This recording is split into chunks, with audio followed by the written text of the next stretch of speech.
আহা, অনেকদিন পর আসলাম গ্রামে। গ্রামের বাতাসটাই যেন কেমন একটা আলাদা লাগে।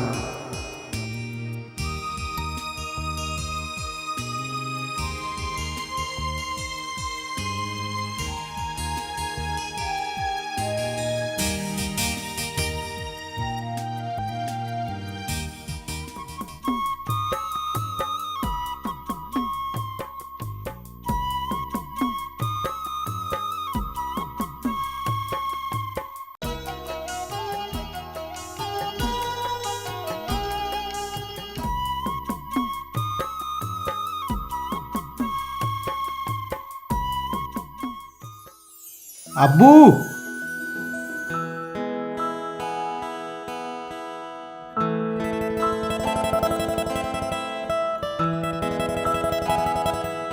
আব্বু,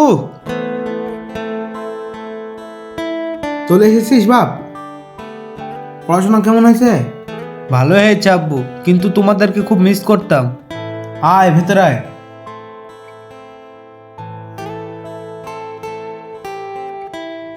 অনেক রাস্তা এসেছিস, যা একটু ফ্রেশ হয়ে নে, আমি আসছি। ঠিক আছে।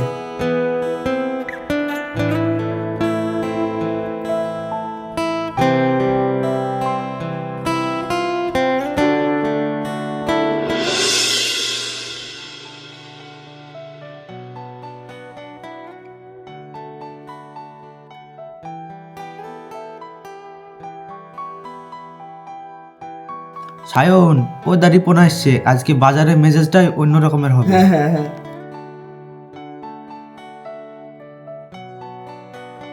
তাই রে হিরো, কত বছর পর ফিরলি? মজা করিসনি, বল খবর বল।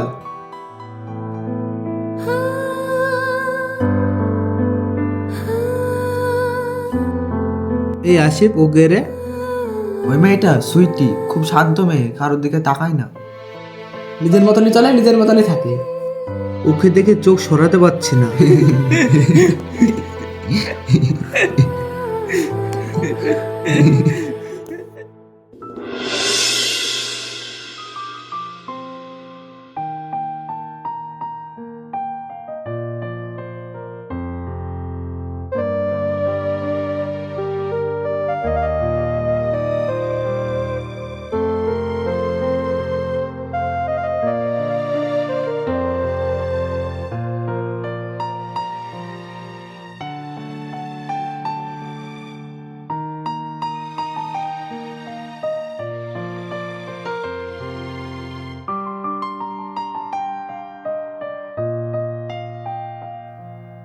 হ্যালো ম্যাম, আপনাকে কিছু কথা বলতে পারি? জি বলুন। বলা বলতে, আপনাকে যেদিন প্রথম দেখেছি সেদিন থেকে আমার মনের ভেতর যেন কেমন একটা হচ্ছে। আপনি আমার বন্ধু হবেন? আমার পক্ষে সম্ভব না, আপনি ভুল করছেন। কিন্তু কেন? আমি কি কোনো খারাপ কাজ করেছি? দয়া করে আমাকে আর বিরক্ত করবেন না।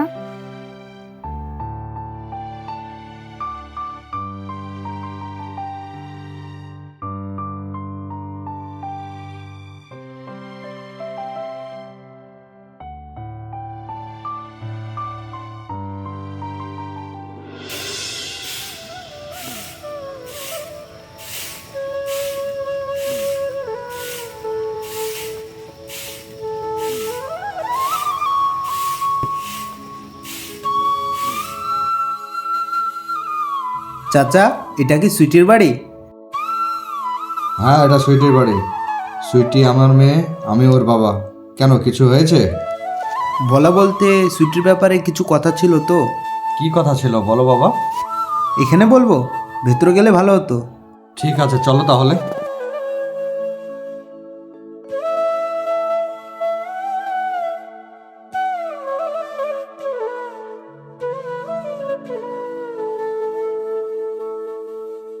এসো, এখানে বসো।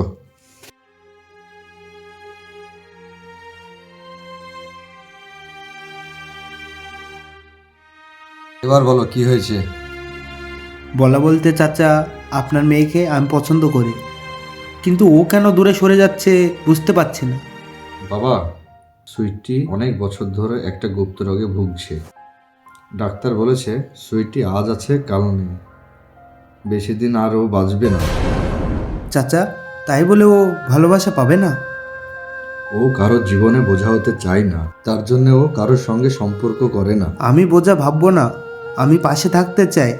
ও যতদিন বেঁচে থাকবে। তাহলে তুই অতই যদি সত্য হয়ে থাকিস তাহলে ওর সঙ্গে কথা বল। ঠিক আছে চাচা, আসছি তাহলে। আচ্ছা বাবা।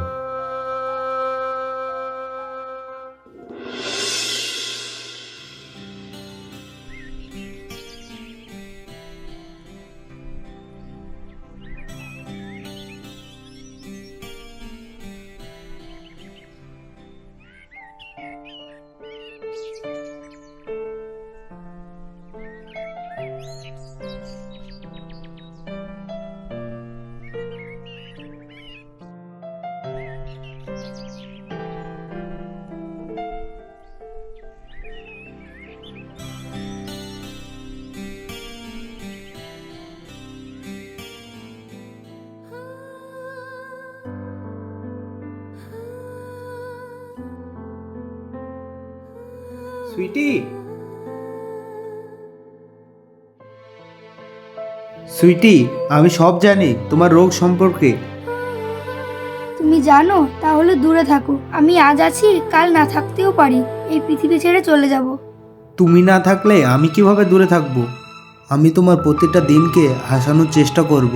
কিন্তু তুমি অনেক কষ্ট পাবে। মানুষের তো কষ্ট থাকতেই পারে, কিন্তু তবুও আমি তোমাকেই চাই।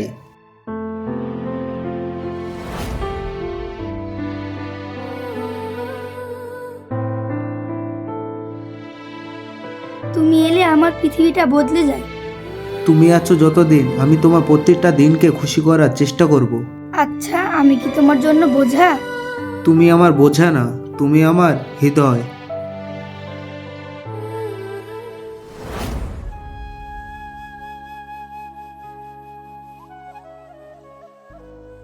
দেখো, আমার ইচ্ছে হয় তোমাকে আঁকড়িয়ে ধরে রাখতে, কিন্তু তুমি সময়ের স্রোতে হারিয়ে না যাও। সময় তো কাউকে ধরে রাখে না, সব কিছু একদিন বদলে যায়। যদি আমি একটু বেশি সময় থাকতে পারতাম, যদি এই মুহূর্তটা এখানেই থেমে যেত। এই সময়টা আমি আমার মনে গেঁথে রাখবো। তুমি যতটাই আমাকে সময় দিলে, এটা আমার সারা জীবনে স্মৃতি থাকবে।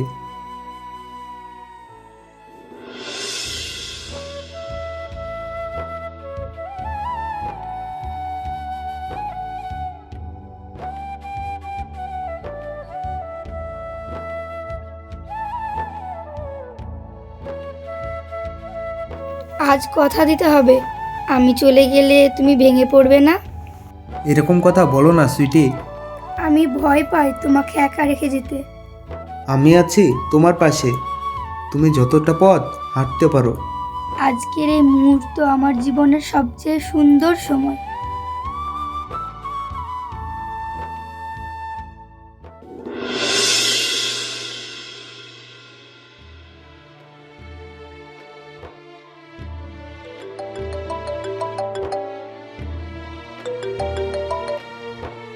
হ্যাঁ বলেন চাচা। বাবা, সুইটি আর নেই।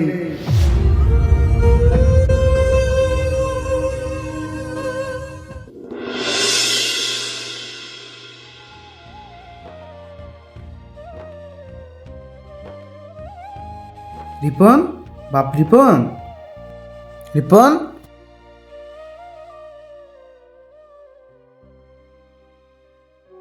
রিপন।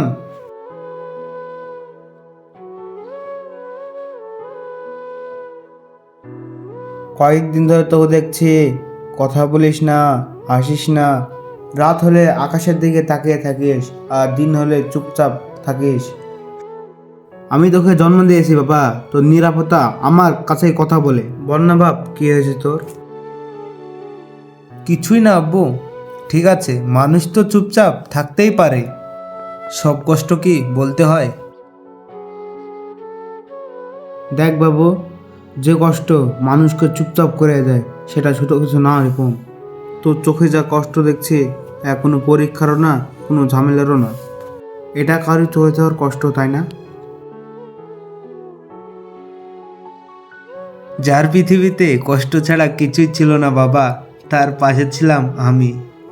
সে আর নেই বাবা, সে আর নেই। এই জন্য তুই চুপচাপ হয়ে গেছিস, তাই না? শোন বাবা, মানুষ মরে গেলে খবর পায়, আর যারা বেঁচে থাকবে তাদের কষ্ট কোথায় যাবে?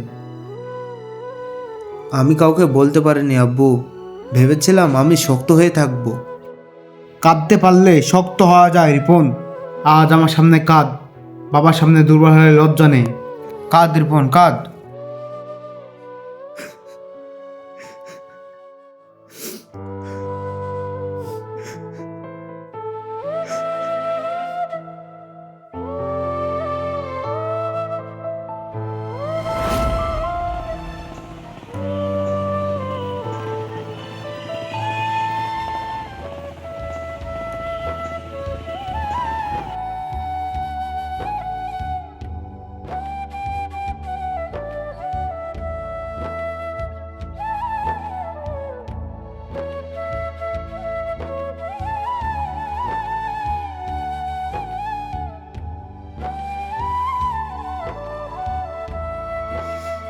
আমি জানতাম তুই আর থাকবি না, তবুও আমি তোর হাতটা ধরেছিলাম।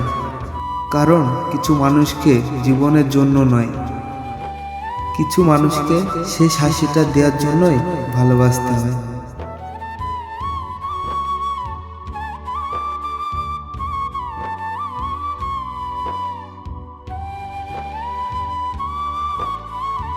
সুইটি, তুমি চলে গেলে আমার পৃথিবীটা একা হয়ে গেল।